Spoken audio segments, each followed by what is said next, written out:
I'm sorry, not just an inconvenience, but I'm sorry for the reason I've delayed coming out to speak to you. I initially was going to talk about the economy, but all of you have been watching what I've been watching.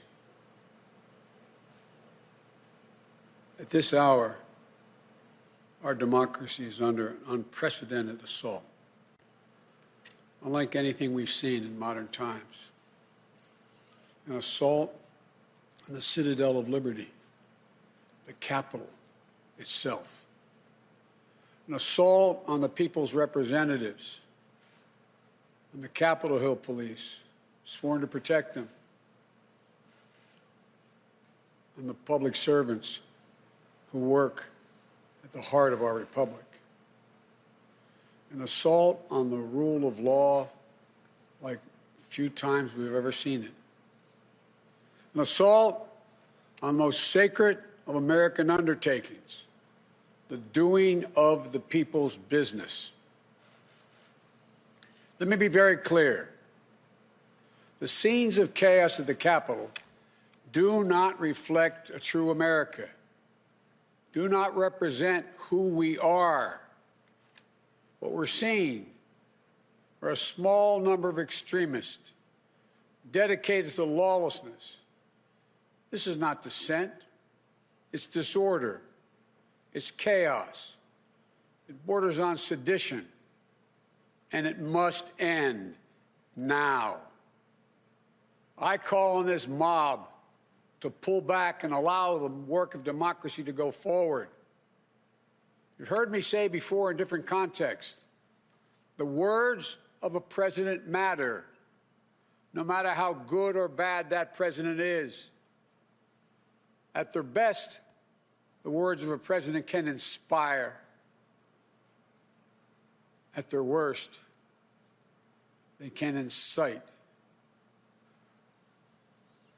And therefore, I call on President Trump to go on national television now to fulfill his oath and defend the Constitution and demand an end to this siege, to storm the Capitol, to smash windows, to occupy offices, the floor of the United States Senate, rummaging through desks, on the Capitol, on the House of Representatives, threatening the safety of duly elected officials. It's not protest, it's insurrection.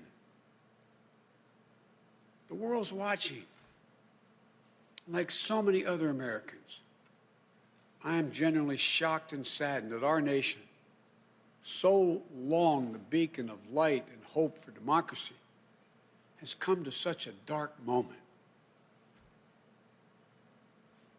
Through war and strife, America's endured much. And we will endure here, and we will prevail again, and will prevail now. The work of the moment and the work of the next 4 years must be the restoration of democracy, of decency, honor, respect, the rule of law, just plain, simple decency.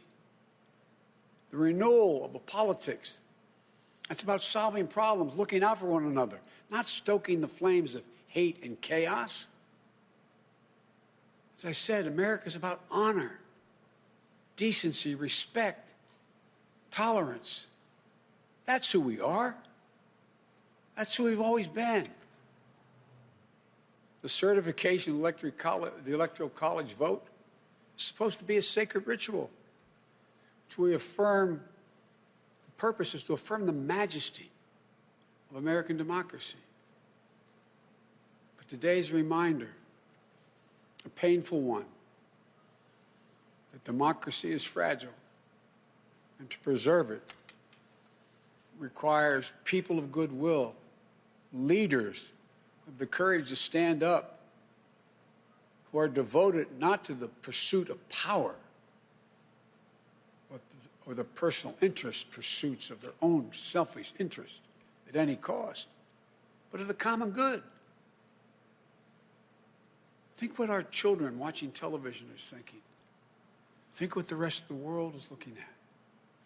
For nearly 2.5 centuries, we, the people, in search of a more perfect union, have kept our eyes on that common good. America is so much better than what we've seen today. Watching the scenes from the Capitol, I was reminded, as I prepared other speeches in the past, I was reminded of the words of Abraham Lincoln in his annual message to Congress, whose work has today been interrupted by chaos. Here's what Lincoln said. He said, "We shall nobly save or merely lose the last best hope on earth." Went on to say, "The way is plain, peaceful, generous, just.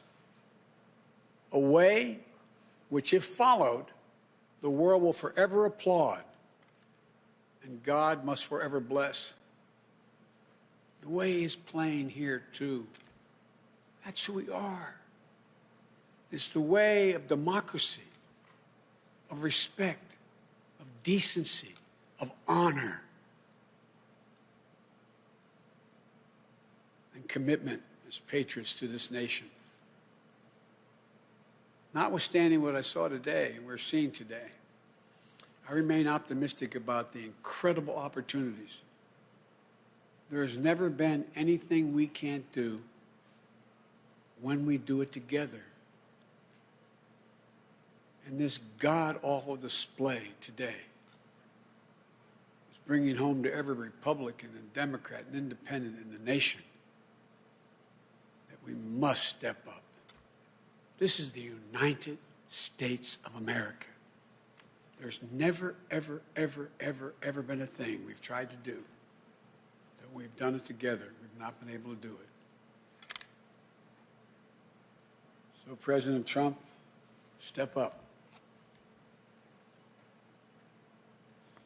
May God bless America. May God protect our troops and all those folks at the Capitol who are trying to preserve order. Thank you, and I'm sorry to have kept you waiting. We've seen today, Are you concerned about your inauguration, sir? Sir, have you spoken to McConnell today? Are you concerned about your inauguration, sir? Are you concerned about violence? I am not concerned about my safety, security, or the inauguration. I am not concerned. The American people are going to stand up, and stand up now. Enough is enough is enough. Subscribe to Nation Next YouTube channel and press the bell icon to get regular updates from Nation Next. Also like Nation Next Facebook page and follow us on Instagram and Twitter.